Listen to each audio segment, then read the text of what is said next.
Long Lost Friends. I'm Elizabeth Eve King. And I'm Andrea Goyan.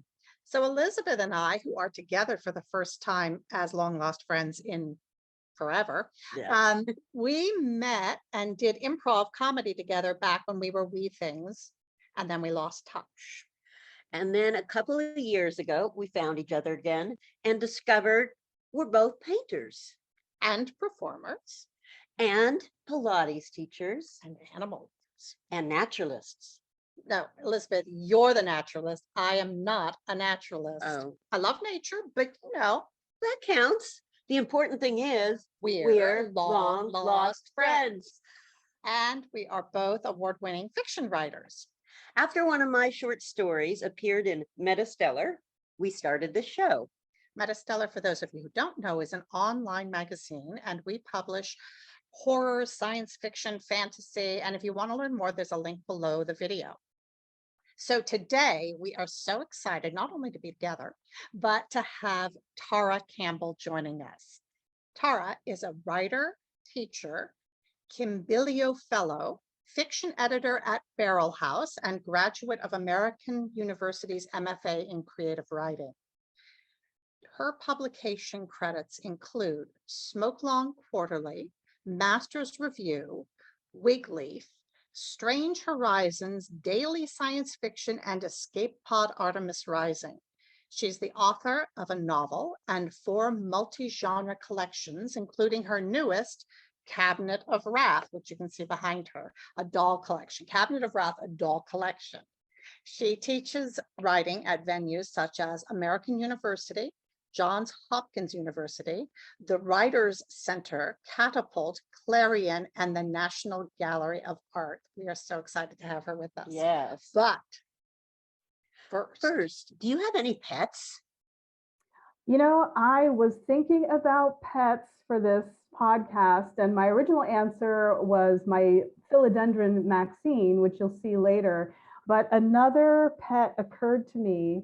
This is Accountability Dino, and he is the one that is on my desk looking at me, staring at me, keeping me writing, keeping me from spending too long on Facebook, and I have written a story about him. And so yes, this is Accountability Dino, so he is on my desk at all times, keeping watch over me. That's excellent. Yeah, I think I need one of those. Yeah, for sure. Sure. We're all going, okay, we're gonna go online and find an Accountability Dino. So I'm just so delighted you could join us. Can we start off talking about, you have it and I have it, whoops, the back cover for those of you, I have it too. Can you talk a little bit about how this book came to be and your experience putting it together? Anything else you want? Great. Yeah, so I think as with all of my book projects, this one had to sneak up on me. My first mode of writing is flash fiction or short story. And so I'm usually not thinking in terms of a larger collection, which is ironic because my first published book was a novel. And that novel kind of snuck up on me because I had a lot of questions about a news story I heard about trees and communication and scientific, basically a team of scientists came up with an interface that would allow us to listen in on the circulatory system of trees. And so we could hear if they were in any danger of not having enough water, even before there were any physical manifestations, even before we could see any signs of browning leaves or distress. This group of scientists could hear when trees were not getting enough water. And so that ability to listen in made me wonder what else trees might be trying to tell us, if only we could understand how to hear them. And so I had all these questions and I started doing research. And of course, as we all know, those of us who write, research turns into more questions. And so I found that I was kind of writing through the questions and then it came up with, this book. So in a similar way, Cabinet of Wrath came about through the pieces first. And in this particular book, it was kind of a mourning process for my mother.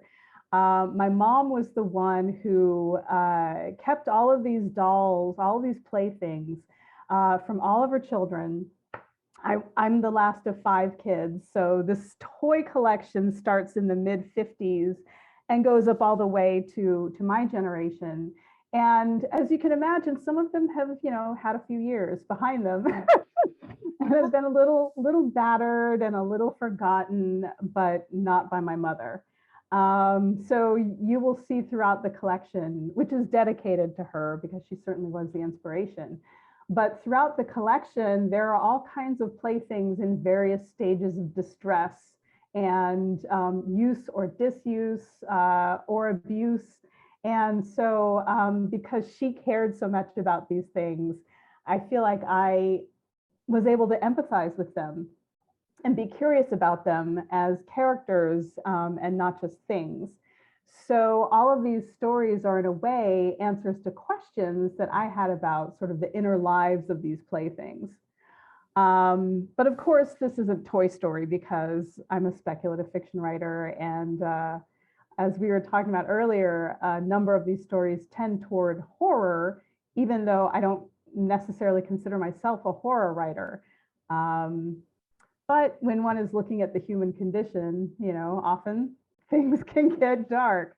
So that's how I found myself floating into the horror category for a number of these stories. And dolls are always creepy.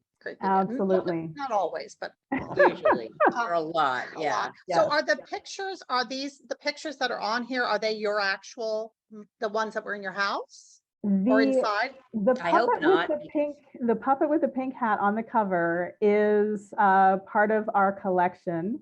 That is one of these Pelham puppets that were manufactured in the UK.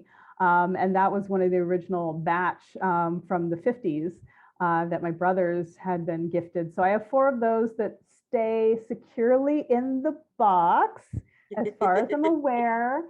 But I did have one of them hanging in my office as inspiration as I was writing these stories. The rest of the pictures are things that my editor, Kath Willem at Aqueduct Press and we had so much fun finding all of these creepy pictures in Unsplash and various venues for images. And so she designed the cover. It's a very collaborative effort at Aqueduct, which is a pleasure, but we had a lot of fun with those images. And it was her idea, actually, because there were so many amazingly creepy images. It was her idea to put them on the interior as well. So each chapter or each story has its own picture, right? Yeah, and that was her idea. There was just so much richness. They don't really show that. Well, that one shows pretty well. They're so good. Yeah. So great.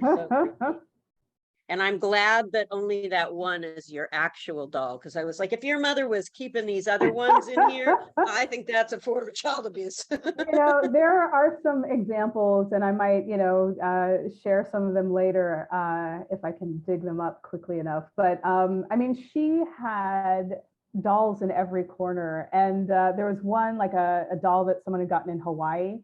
But of course, it's in a dark corner. The hair is all mussed up. It's like kind of behind, in this corner behind other stuff on her desk. And there was another doll that my sister had made, and it was in this sort of gingham prairie dress, about this high, but she never put a face on it. So it's this faceless prairie doll, like lurking behind the television set. And so there's this other one. He hasn't made it into a collection yet, but he needs to at some point. It's this mechanical monkey, and it's got this yellow hat that you put a coin in, and the coin activates this electrical circuit, and it goes creaking across the floor in these roller blades, or roller skates. And that was still in my mother's bedroom, right? So she did not see these things as creepy at all. She saw her children's childhoods in them, and she loved them. And she would often say, well, do you guys know a doll doctor? They just need a doll doctor. They just need a little bit of work. But they were, I love them just the way they were. I absolutely loved when I would visit her and just like look around at all this stuff that nobody else would share a room with willingly.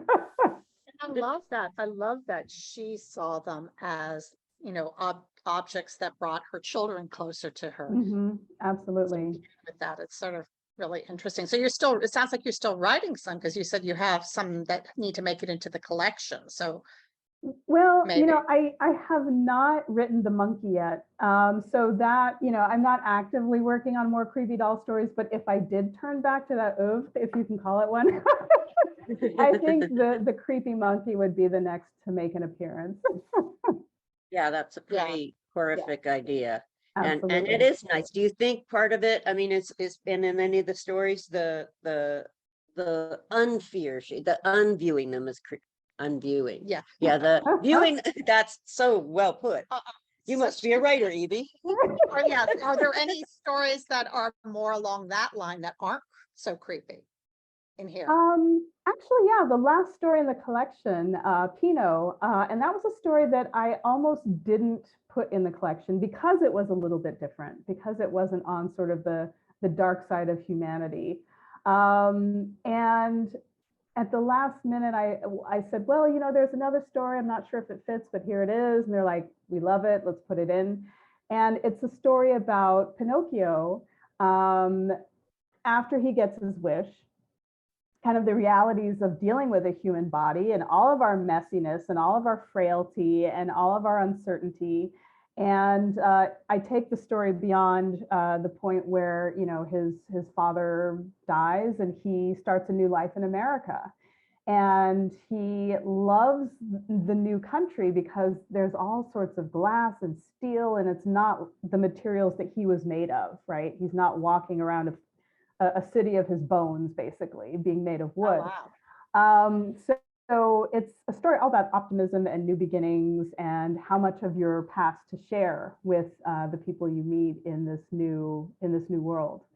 So yeah, that story is a bit of a departure from sort of the darkness and, you know, sort of the being seen as something other than what you are, you know, the sort of the unseeing of the dolls. But you know, I think it works at the end of the collection because it's a bit of uplift at the end, and, you know, a bit of optimism and looking at the future. So you are, I happen to know, you're working on a new collection that you've actually mentioned might even become a novel rather than a collection. Is that true? Yeah. Tell us about it. Unexpectedly. So I started working on what became a series of stories. And it's based on an idea of deliberate paradoxes. Gosh, I am forgetting the novelist's name. Michael Moorcock had this technique, or shared this technique, for novel pre-writing, where the idea was to assemble a list of images that had resonances with each other to kind of create a world for your novel. And the images should contain deliberate paradoxes. That's his term. So the example he gave for this was in the city of screaming statues. And that just stopped me in my tracks. I'm like, what is this city? Why are these statues screaming? What do they sound like? What do they look like? And the fun thing is that this is going to look different in everyone's brain, right?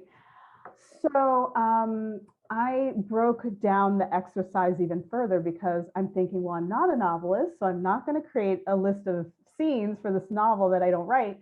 So let me go ahead and make it into a prompt for myself. So I basically wrote up a list of nouns and a list of verbs, and I put them in envelopes. Like, I actually, you know, printed them out and snipped them up and put them in 2 different envelopes. And so every day I would pull a noun and a verb and try to come up with a way that it went together. So an example would be binging bats, or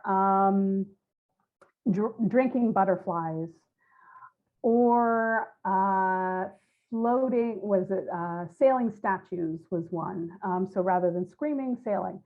So I came up with about 30. I just Yeah, ask you a question? yeah. Did you like make yourself like, I'm gonna pick these two words and make them work? Or it's like, well, if I don't like them, I can go Mhm. back and did you force yourself to stick with the originals? I stuck with the originals because I had so many that at the beginning I did stick with the originals. It was only toward the end when I would get these really strange combinations and it felt strained to me. Then I would say, well, let me revisit this verb from this story that I didn't like and see if I can use it in a better way here. But that was really only toward the end when the constraints were even fewer, right? Even tighter because I had used most of the words up already. But yeah, I was just so taken by this idea of screaming statues, and that was kind of, the most improbable thing. And so I set myself up in the headspace of the most improbable ways that these things could cohere. And I think that's what freed me up, just this short form. I only had to explain it for this one little bit here. I didn't have to think about characters and like a whole world and how this would fit into a whole world. So I was really able to concentrate on the paradox and the sensations around the paradox, like what this slice of the universe would feel like, taste like, sound like, everything. Um, and then when so I was workshopping these stories in one of my writers groups, and one of the stories contained a little, mention of alchemical weapons testing. And one of my fellow writers said, this could be what links the whole world, right? All of these things could have come about through alchemical weapons testing, whatever that is, right? Of course, you throw it in a story, you don't necessarily break it down. But so I started thinking about a world that doesn't all have to be the same, right? That can contain these paradoxes because of different tests in different places. And I wound up using one of the stories that it was just horrific. It was digging gargoyles. And the story was going nowhere. So I'm like, well, let me take this story that I don't like and just keep writing and see if I can put these gargoyles in different places. And so that's how this thing turned into a novel, which, I mean, I was initially just going to put them all together in a collection. But I hated the gargoyle story so much, I tried to save it. And so by trying to save this gargoyle story, it became, 55,000 words. So I'm, shopping it around now. We all know that process. We'll see what what happens. A lot of these stories have appeared as short stories, have been published, including most recently in Daily Science Fiction. Is that the most recent one? That The is, chocolate one? yeah, That was yeah, recent. Yeah, really recent. yeah. So, but you've had, it's nice to be writing something and have that kind of, what's the word I'm looking for? Writers help. Yeah. Not gratification, but Validation. Oh, validation. Validation. That's the word I'm Absolutely. looking for. Sounds Absolutely. like Yeah, no, and that's why, I mean, that's, part of the reason that a lot of my output has been short, because it's more manageable. I can try experiments and not worry about spending, 5 years of my life on an experiment. But yes, and you can just like get out there, just be out there, just, experiment and try some weird ending and, see if you can make it into something beautiful. And so you have opportunities to gauge success by seeing if somebody else is also seeing this as something beautiful. And so publication has been kind of like a refining and, feedback. Obviously, we all are looking for feedback. So yeah, for me, folks who basically exclusively write novels and toil away in obscurity for years, and then it becomes a trunk novel. I just, I mean, I have my own desk drawer novels, right? But I couldn't see continuing to do that as your one mode. Yeah, I agree. I was going to ask you something, and I wish, this is bad that I can't remember the writer right now because I should, but this writer that was with a group that actually you are a member of also, talking about her work. And she was saying that her short pieces are where she gets to concentrate on language and really make it almost like poetry, right? I mean, just Right. really refine the little, each little jewel. Right. And then her longer pieces aren't so much. And I was like, oh, thank God. Thank God someone said Yeah, it. 'cause yeah, no, yeah. absolutely. I mean, that might have been me because no, but I mean, that's absolutely. I said it too. I said it too. We all said it. Yeah, no, that certainly is the place to really, the thing I love about flash fiction is you have to pay attention to what every word is doing. Every word comes under scrutiny. Like, are you necessary word? What are you adding to the discussion word? And that's where I really learn how to, take advantage of the power of imagery. And how to let a verb convey how somebody is feeling. But how to do it without being sort of, overblown and campy about it. So yeah, and where I find that with the shorter pieces, I'm more able to attune myself to the rhythm of the language as well. And not, sort of have a plot to keep track of to interfere with that enjoyment of the language and the rhythm and just the imagery that I'm working with in a shorter piece. You ever go in thinking, no, this is a novel, or do you always start No. thinking it's and just to go backwards a little, because I love the idea of the trees, learning what are the trees, what is the name of that book? Because that book is Treevolution. So it's about trees, evolution, and revolution. That's And Oh. we put we put links to everything Yes. below for people. great. And Treevolution, actually, I love speaking of that, I would also, before we complete our little session here, I would like to talk about Treevolution. about the Cabinet of Wrath's video. I can't think of words The today. trailer. This is a bad trailer. It's a Trailer. bad Yes. word day for me. The trailer. And I know you've got it with you. So can you talk a little bit about it and then we can show it? Because I thought that was so cool. Yeah, so I was playing around with the images. As I mentioned, Kath, my editor, we were having so much fun with all these super creepy pictures. And so I don't have to pull them up because you'll see them in the trailer in a moment. But I was also at the same time working with interactive fiction. And so me being the dinosaur I am, I'm familiar with PowerPoint, which I'm sure like folks who are in interactive fiction right now are just like, oh my God, this woman's using PowerPoint. But so that's how I express myself. So I was, trying to write these stories and, they weren't going anywhere. And so I'm like, well, shoot, I've spent all this time figuring out how to manipulate this, manipulate images and timing and all this kind of stuff and sound. And so let me just make a trailer for my book. And it was sort of a way to sort of salvage the time investment and to have some fun. And do something that, you see other authors doing this stuff and you think, should I do this? Should I do this?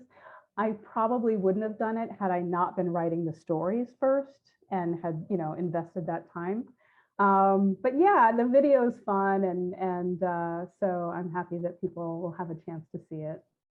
All right, well, let's share it. Yes. And So I'm getting a theme here. It's like the story you kept trying to save that became a Right. novel. And then it's like, I spent all this time. How can I? Yep.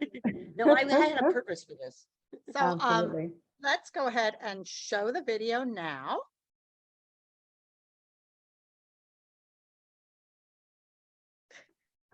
Okay, everyone, that is a really creepy video. That is a creepy video. I also wanted to say, you said something that just made me laugh because Elizabeth and I are both dinosaurs too. And the fact that you have a dinosaur on your desk, I'm like, that is perfect. Yeah. I need a dinosaur on my desk. No, I think, I definitely. To remind me of my place in history. I'm obsessed with dinosaurs. It's not the kind of scientific obsession where you know all the names. It's just you like to look at the little guys. The little guys. The little guys. Actually, We had a Yeah. friend of Elizabeth's on who is a dinosaur. Paleontologist. poet. Yeah, he's He's actually a Okay. he is paleontologist. yeah. Okay. He's a So that was fun because and he in- brought Yeah. bones and and Yeah. he's in fact every year he goes to Wyoming to dig dinosaurs Wow. for 3 months, which is where he Wow. is right now. he invited That is- Elizabeth to go, but it's like, who wants to dig dinosaur bones in the heat? Yeah, it's like, oh, go camp in the desert. It's like Burning Man Yeah. without drugs. Who needs that, right? Exactly. I mean, and a Yeah. toothpick. It's like you have a little or toothbrush and toothbrush you've got and- this huge yeah. thing and you're like, oh, and it's hot. I'll do the hot. little at-home kit where they package it up for you, and Yeah, you get to, Or if it's in Hawaii, I'll go dig dinosaurs anytime. there you go. There you go. Um, No, these you- dinosaurs entered my life through cocktails. So shortly after I got married, I was late to that too. But shortly after I got married, some friends took us out for drinks at this little bar where their thing was, they would hang these little dinosaurs on the edge of your cocktails. oh, So I had to have some cocktails, so could get my little menagerie. And then, I've become the woman who posts dinosaur pictures on her social media. So plants and dinosaurs, those are my two things. Yeah, I like that. Okay. And I raised baby birds in the summer.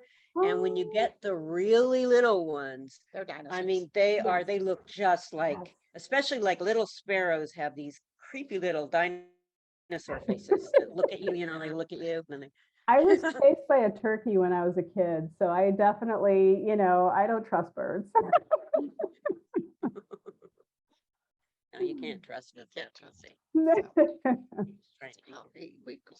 Should we maybe? Should we do the Yes. best thing we learned this week? Yeah. Okay, so we end every section with the best thing we learned this week, not usually like not like a personal best thing, not a Can be, but- publication. It Oh, can yeah, but be yeah, or yeah, I something, see what you're saying. but it's more like a wow, look, the world did something right for a change.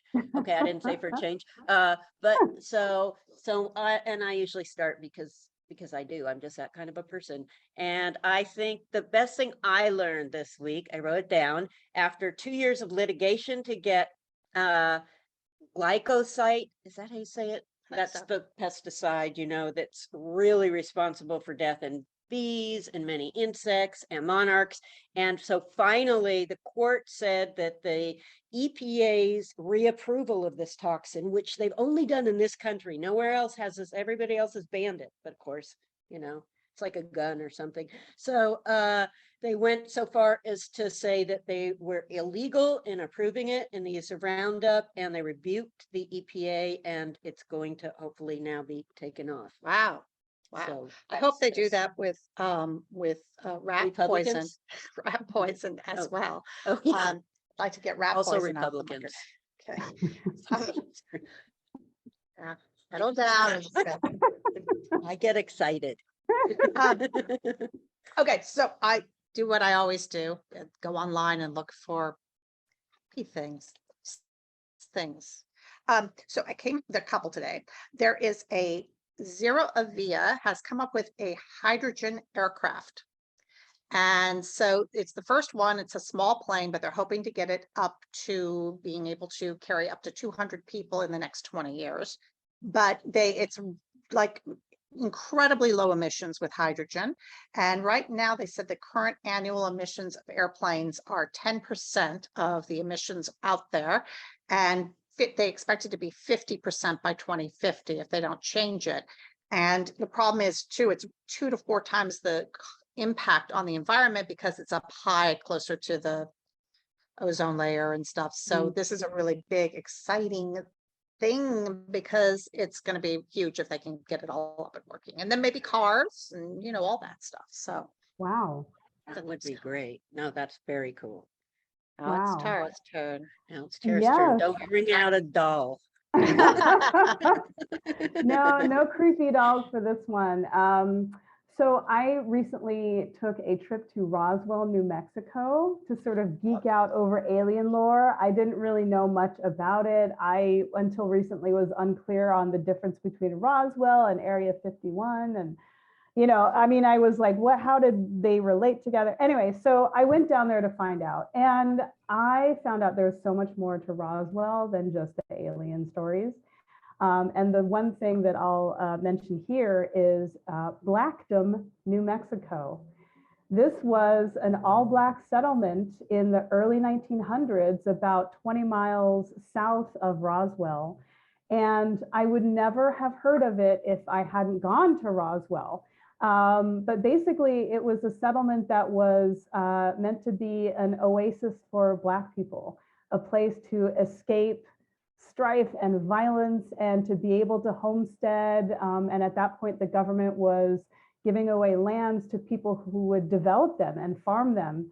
And as you can imagine, that's no easy feat in New Mexico. But for a good number of years, this town sprung up and thrived. And I've read anywhere from 150 to 300 people lived there at one point. There was a school, there was a post office, there was, you know, like plots of land, and people were developing it and farming it. They were blessed with artesian wells that sprung up and, you know, sustained the population for a certain amount of time. There was also oil discovered on the land in the 20s. So they formed the Blackdom Oil Company, and folks were actually getting, you know, dividends off of that investment. Unfortunately, in the 20s, the same thing that obliterated so many homesteads hit Blackdom, you know, namely the Dust Bowl and the stock market crash. So now it is a historic site. And the family, the Boyers, still, you know, the family that originally sort of put the first stake in the ground, the Boyers still exist and still apparently own some of the land around there. And it's an amazing piece of history that I never would have known about had I not been chasing aliens. So that was my wonderful discovery for the week. That's so That's great. very cool. Yeah, we would, yeah. and we would never We have heard would- of it either. yeah. Neither one of our would have our viewers. So the oil, I assume, dried up then, if, right. You know, I don't Or know cut. if it dried up. I read that some of the owners had to sell their shares, had to sell their land. So I don't know about the current stake. My understanding is it's basically just, you know, sort of it's billed as a ghost town. So I don't believe it's being used actively right now for development, but yeah, it's this amazing bit of history. And so I'm, you know, like kind of just impressed by everything that I have read, just, you know, just since like last week, finding out about it basically. So yeah, Blackdom, New Mexico. Wow, That's Yeah. really cool. I think Okay, there's some stories around that whole thing. and Right. aliens and Aliens, yeah. Roswell Yeah, as well, I know and my mean, mind that- started churning, kind of like That Jordan it did. Peele type of mashup, you know, but yeah. Is Area 51, is it near there? I just have It's to ask this, sorry. Nevada. So yeah, Oh, so another nice there. destination. I know, I was the same way, because you hear about this stuff and until you're there, it's not really, you know, it's not tangible yet, but yeah, so there's some history there. Very, very cool. Yeah. Well, thank you so much. It's been so much fun and such a pleasure talking to you, and really educational, not just Blackdom, but you know, other ideas of stories and how to work with that. So thank you so much. And we also want to thank Maria Korloff for editing and everything, and Sydney Levinson for editing. Actually, Maria's really managing and editing, producing and editing. Okay, I do know these See, words. yeah, I guess it's it's something Thank got us you. glued together. We can't talk. Yes, Um, the brain waves are like, oh. Area 51.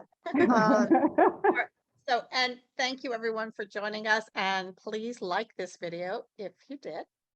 Mark it below, and be sure to subscribe to our channel and hit the notification button so you won't miss any future episodes. And if you want to help support MetaStellar, the publication, you can visit our Patreon page and do so there. And all of the money that comes from that goes to pay writers for original content. So if if you want to see and read more speculative fiction online, support us. Okay. Support us. Okay, Thank you so much. Bye. Bye.